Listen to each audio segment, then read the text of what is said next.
Холбооны бүгд найрамдах Герман улсын Кёлн хотоос та бүхэндээ мэндэлж байна. Манай энэ удаагийн мэдээллийн дугаараараа та бүхэндээ бид нар коронагийн үйл явц, Германы эрүүл мэндийн даатгал, тэгээд хамгийн сүүлд эрүүл мэндийн байгууллагад ажилладаг Завчин эмч маань бид нартай ярилцах болно. 11 сарын 12-ны байдлаар энэ халдвар авсан хүний тоо Герман улсад 21866, үүнээс 11982 хүн нийтдээ нас орсон байна.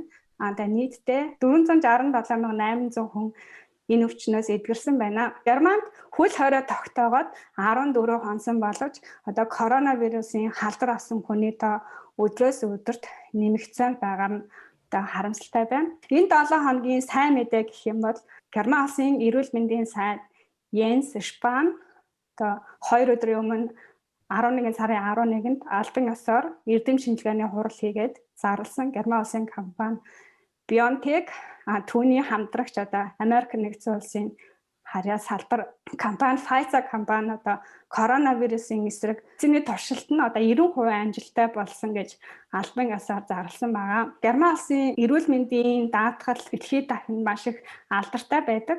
Цэндээ Герман улсын эрүүл мэндийн даатгалын талаар биднэрт мэдээлэл өгөөч. За сайн байцгаана уу эрхэм мэндийг үзэгчдээ та бүхэндээ энэ өдрийн мэнд хүргэе. За холбооны бүгд найрамдах Герман улсын нутаг дэвсгэр дээр бүртгэлтэй амьдардаг, мөн байнгын оршин суудаг бүх хүмүүс бол эрүүл мэндийн даатгалд хамрагдсан байх үүрэгтэй байдаг. Герман улсын эрүүл мэндийн даатгалын одоо тогтолцоонд 2 төрлийн даатгал байдаг. Нэгдүгээрт нь бол албан журмын даатгал, албан журмын эрүүл мэндийн даатгал, хоёрдугаарт нь хувийн эрүүл мэндийн даатгал гэсэн 2 даатгалын төрөл байдаг. Албан журмын даатгал гэдэг нь бол Германы эрүүл мэндийн тогтолцооны одоо маш том элемент гэж хэлж болно. Яагаад гэхээр нийт хүн амын Герман 83 сая хүн амтай. Энэ 83 сая хүн амын маань 87.7% нь энэ эрүүл мэндийн даатгалд хамрагддаг юм байна. Харин хувийн эрүүл мэндийн даатгалд бол Германы нийт хүн амын 10.5 буюу 8 саяас одоо 8 сая давсан хүн энэ даатгалд хамрагдаж явдаг юм байна. Үлдсэн одоо хэмжээний 1.8% нь буюу нийт хүн амын 1.5 сая хүн гэсэн. Тэр хүмүүс бол одоо даатгалын өөр төрлийн даатгалууд ингэж хамрагдаж явдаг юм байна. Энэ даатгалын одоо төлбөр мөнгө нь ямар байдгийг юм бол гээд манай Монголд байж байгаа хүмүүс ч юм уу эсвэл шинээр ирсэн хүмүүс асууж иж магадгүй эрүүл мэндийн даатгалын одоо шимтгэл хэр байдаг юм бол үйлчлэгээ ямар байдаг бол гэж асууж иж магадгүй. Эрүүл мэндийн даатгалын төлбөр гэдэг маань одоо хөдөлмөр эрхэлж байгаа хүн авах цалингийнхаа 7.3%-ийг ажил олгогч маань тухайн хүний авах цалингийн хэмжээний 7.3-тай тэнцэх хэмжээний мөнгийг тусна одоо энэ эрүүл мэндийн даатгалын төлбөрт явуулдаг гэж байгаа. Тэгэхээр 14.6% гэсэн үг тийм. Одоо жишээлбэл хүмүүс за эндээс одоо даатгалын төлбөр гэж цалингаас ингэж өгч явдаг байна. Германы нийгмийн одоо тусламж, нийгмийн халамж Герман маш өндөртэй орн. Тэгэхээр одоо ажилгүй хүмүүс байдаг, эсвэл эрүүл мэндийн даатгалыг төлөх чадваргүй хүмүүс байдаг. Энэ хүмүүсийн одоо эрүүл мэндийн даатгалыг тухайн нийгмийн халамж олгодог тэр газрууд нь одоо зохицуулж улстайгаа одоо зохицуулж тэр халамжийн сангаас нь төлөвлөдөг байгаа гэж ойлгож байна. Өөр төлбөр төлөгч гэсэн эмнэлгийн тусламж авч байгаа үйлчлэгээ тэр байдал нь яг адилхан бүх хүмүүс одоо бид нар ялангуяа гадаадын хүмүүс гээд одоо ялахгүй энэ эрүүл мэндийн даатгалд хамрагдсан хүн болгон ижил хэмжээний одоо эмнэлгийн үйлчлэгийг авдаг байна. Бас дээрэс нь нэг давуу талтай юм юу гэхээр одоо тухайн ажил хийдэг хүний гэр бүлийн хүн ажил хийдэггүй юм уу? Бага хэмжээний цалинтай одоо гэр бүлийн хүн байдаг бол эхнэрэнч бай, нөхрөнч бай. Тухайн одоо ажил хийж байгаа тэр хүнийхээ эрүүл мэндийн даатгал дээр нь хамтдаа даатгалтай явчихдаг. Хүүхдүүд нь гэр бүлийн хүмүүс нь гээд тусдаа нөгөө эрүүл мэндийн даатгалын мөнгө төлөх шаардлагагүйгээр хамтдаа даатгалтай явчихдаг. Манай үзэгчдэд урилгыг хүлээж авсан нэгэн эмч байж байгаа. Энэ эмч маань одоо Герман дээрээ 20 жил амьдарч байгаа. Тэгэхээр Германы эрүүл мэндийн систем өөрийн мэргэжлээр ажиллаж байгаа учраас бидэнд илүү их бодтой коронавигийн одоо нөхцөл байдал ямар байгаа нь тэрийг илүү дэлгэрэнгүй, илүү бодтойгоор ярих болов гэсний үүднээс Германы Бавар мужийн Айхах гэдэг хотод одоо эмчийн мэргэжлээр ажилладаг Батбаягийн анх чигээ гэдэг эмчигээ урьсан байж байгаа. Сайн байна уу та? Сайн байна уу. За, урнаа цэндээ хоёрт урьсан маш их баярлалаа. За баярлалаа. Та бид нар ингээд Германы эрүүл мэндийн системийн талаар жоохон мэдээлэл өгч өглөө. Тэгэхээр таны хувьд, эмч хүний хувьд, мөн хувь хүний хувьд Германы эрүүл мэндийн систем дэлхийд одоо хэр нэр хүндтэй юм бэ? Европын одоо бусад орнуудтай харьцуулахад үнэхээр сайн систем үнэн үү? Энэ дээр та ямар бодолтой байдаг вэ? За чи бол сайн дэлгэрэнгүй ярьж өглөө. За чиний ярьсан дээр нэмээд хэлэхэд Германы эрүүл мэндийн систем бол дэлхийд ер нь нэлээд дээгүүр ордог систем. Тэгээ хүн амынх нь 82% нь энэ эрүүл мэндийнхаа системд сэтгэл хангалуун, эрүүл мэндийнхаа даатгалын систем, ерөнхийдөө эрүүл мэндийнхаа системд маш их сэтгэл хангалуун явдаг гэж уншиж байсан. Тэгээд ер нь бол нэмж хэлэхэд нэг сайн давуу чанар дээр нь бас нэмж хэлэхэд одоо тухайн даатгуулагч өвчтөн хүн одоо эмчээ сонгох хэрэгтэй, эмнэлгээ сонгох хэрэгтэй. За бас хүлээлгийн цаг багтай. Тэгээд эрүүл мэндийн систем дэвшилтэд шинэ технологиг бас аягүй сайн эмчилгээний шинэ технологи, арга барил, шинэ аппарат гэл бүгдийг аягүй сайн нэвтрүүлдэг. Тэрүүгээр үнэхээр онцлогтой. Бусад Европын улсууд эрүүл мэндийн систем одоо жишээлбэл одоо Норвегийнх аягүй сайн гэж яригддаг Скандинавын орнуудынх тэгэхэд чинь одоо Шведийн эрүүл мэндийн систем бас аягүй сайндаа ордог боловч жишээлбэл нэг хүн одоо өндөр настай хүн одоо унаад ч юм уу гэмтээд ингээд эсвэл жишээлбэл түүхний операцанд орохыг одоо эмнэлгэнд биш тухайн оршин суугаа газрынх нь мужийнх нь засаг захиргаан жишээлбэл шийддэг гэж байгаа. Францын хувьд жишээлбэл одоо бүх эмчилгээний зардлынхаа 25%-ийг тэр өвчтөн өөрөө төлөх ёстой. Испани, одоо Дан зэрэг орнуудад бол тэр хүн эмчээ сонгох эрх байхгүй. Тэгээ цаанаасаа хуваарлагдаж өгсөн эмчдэр л заавал үзүүлэх ёстой ч гэдэг юм уу те. Тэгээд маш их одоо Их Британи хэд ч л маш их хүлээлгийн цаг нь аягүй өндөр. Одоо жишээлхэд заримдаа өрхийн эмчдэр очихын тулд л одоо 5 сая хүн одоо 2-3 сар хүлээж байгаа гэсэн тийм мэдээллүүд байдаг. Тэр тохиолдсон жишээнээс хэлэхэд манай хадам ээж ингээд маш хүнд хорд авдар тэгээд ерөнхийдөө ингээд эцсийн шатанд орсон хөнгөвчлөх эмчилгээ, хими эмчилгээ хийлгэж байгаа байхгүй юу.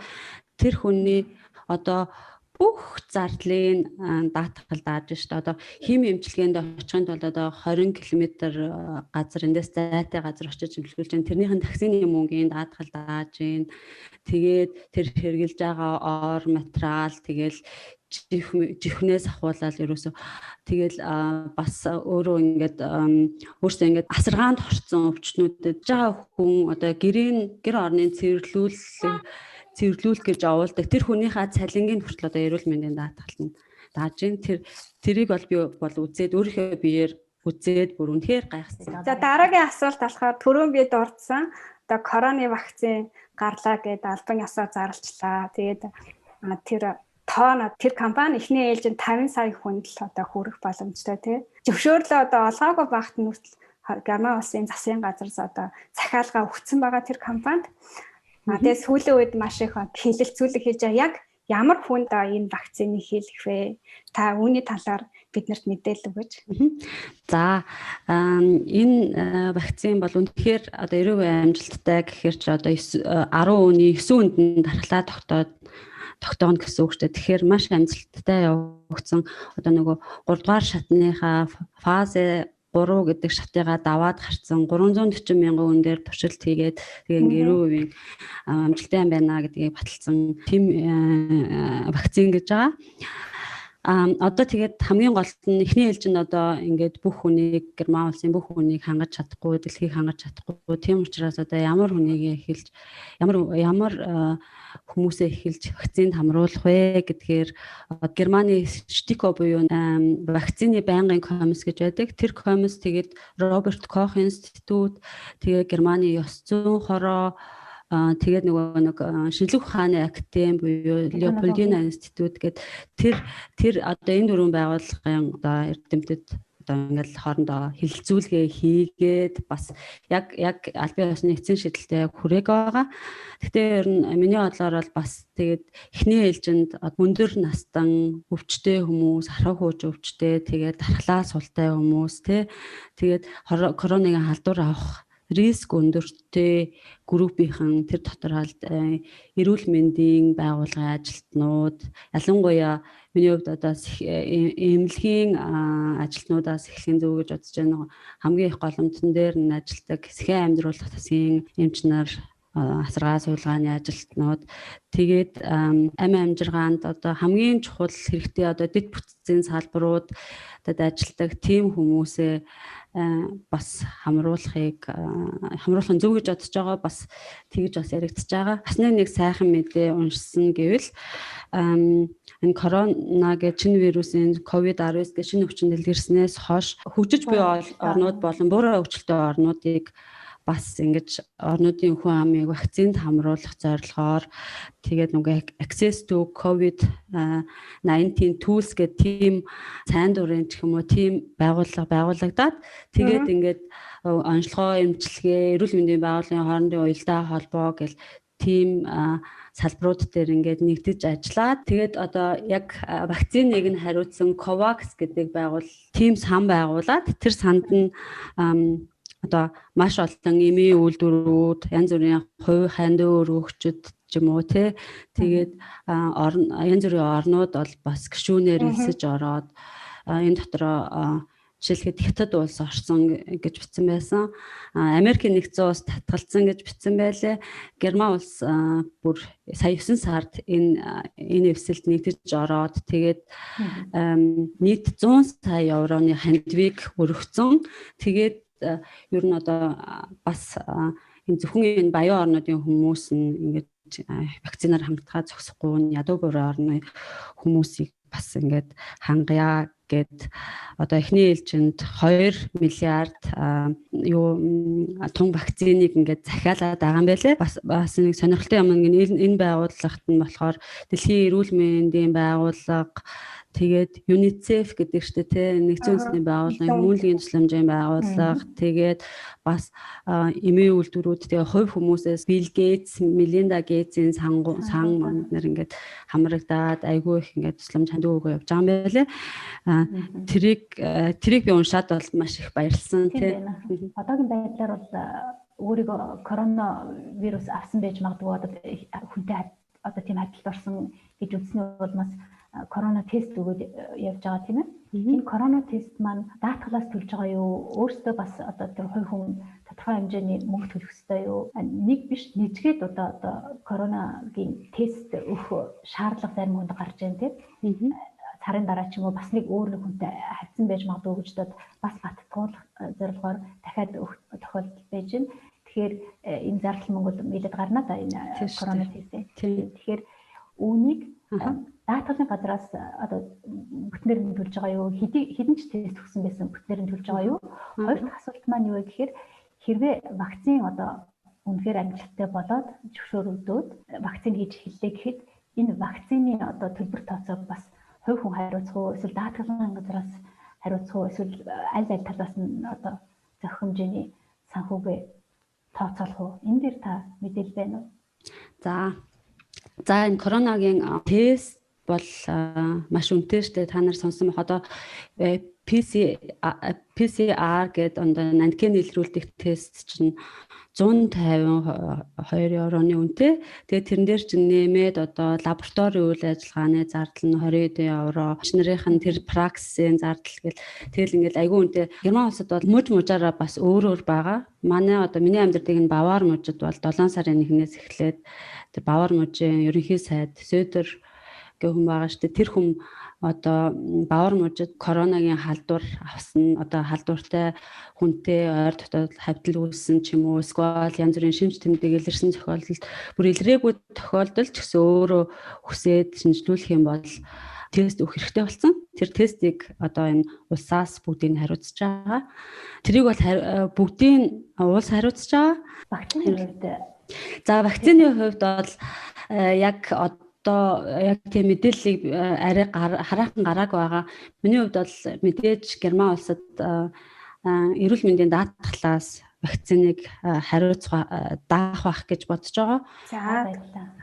За За баярлалаа. Дараагийн асуулт болохоор коронагийн тоо маш эрчимдээ өсөж байна. Одоо өдөрт 3,000 тохиолдлоор нэмэгдэж байна тий. Герман улсад одоо эрчим тэмчилгээний орнууд тэгээд амьсгалын аппаратууд одоо хэр хүртээмжтэй байгаа вэ?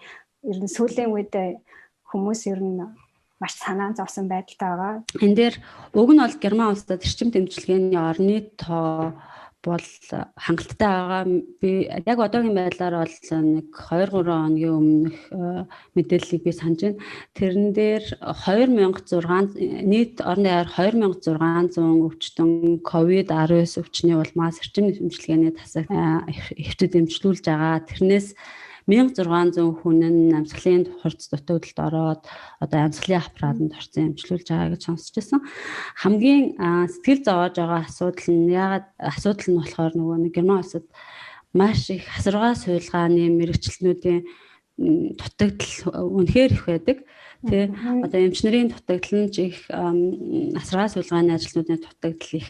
Түүнээс ушаг тоног төхөөрөмж эмчилгээний өвчин чадал тэг орны тооны хувьд хүрэлцээтэй байгаа. За ингээд үгээр ингээд манай мэдээллийн болон төгсөх гэж байна. Тэгээд хамгийн сүүлд асуух зүйл бол Германд амьдарч байгаа монголчууд маань мэдээлэл дутагч юм уу хэлний мэдлэг дутуугаасаа болоод одоо та эмч хүний зүгээс одоо хэрвээ манай монгол хүмүүс ямар нэгэн байдлаар корона тусах ч юм уу энэ өвчний халдвар авчвал хаашаа хандвал зүгээрээ ер нь хамгийн анхны одоо хүлээж авах газар нь хаана вэ? Та энэ дээр одоо зөвлөгөө өгөөч.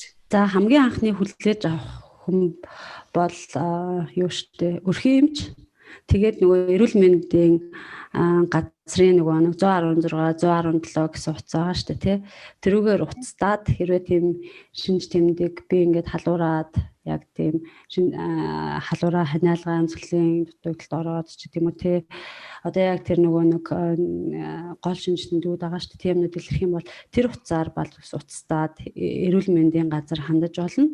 Гэхдээ хамгийн эхний хандах хүн бол тухайн өрхийн тий. Жишээлбэл тэгтээ бас одоо шүн мөний цагаар би мод тохиолдол мэдээж шууд эмнэлэгт бас хандаж болно. Тий хагасаа бүтэн сайн бас нөгөө өрхийн хагасаа бүтэн сайнаар ч юм уу тий. Тий өрхийн чалдтай байгаа үед ч гэсэн одоо нөгөө энэ эрүүл мэндийн даатгалууд чинь ингээ хоорондоо холбоо байгуулад тэгээд өөрсдөө хамааралтай эмчнараа ингээд хагас бүтэн сайнаар бас тусгай жижүүр тавьдаг байхгүй юу тий. Тэгэхээр одоо тэр дүүрэг бүр хот бүрт одоо нэг тим эмч бүр өглөө 10-аас ахвал орой 20 цаг хүртэл ч юм уу гэдэг ч юм уу яг тусгай нэг газар сууж яадаг жижүүртэй яаж яадаг. Тэрэн дээр бол туртай цагтаа очиод үзүүлэх боломжтой. Өдрийн тийм мэдээллийн дугаар үгээр өндөрлөж байна. Бидний урилгыг авч бидэнд хэрэгтэй мэдээлэл өгсөн анх эмчтэй ажилд нь амжилт хүсье. Та бас эрүүл байгаарай. Эрүүлээж бас олон хүнийг эрүүл болгоорой гэж хүсье. Танд маш их баярлалаа. За баярлалаа. Маш сайхан эрүүл дотор шалтгаан. Манай энэ дугаарыг цаг зав гаргаж бас сонирхож харсан та бүхэнд маш их баярлалаа. Та бүхэндээ бас эрүүл мэндийг хүсье. За та бүхэн тэгээд сонирхсан мэдээлэл танд хэрэгтэй зүйлийг мэдхийг хүсвэл та бүхэн бас манай блог руу бидэнтэй хандаж олно шүү. Баяртай.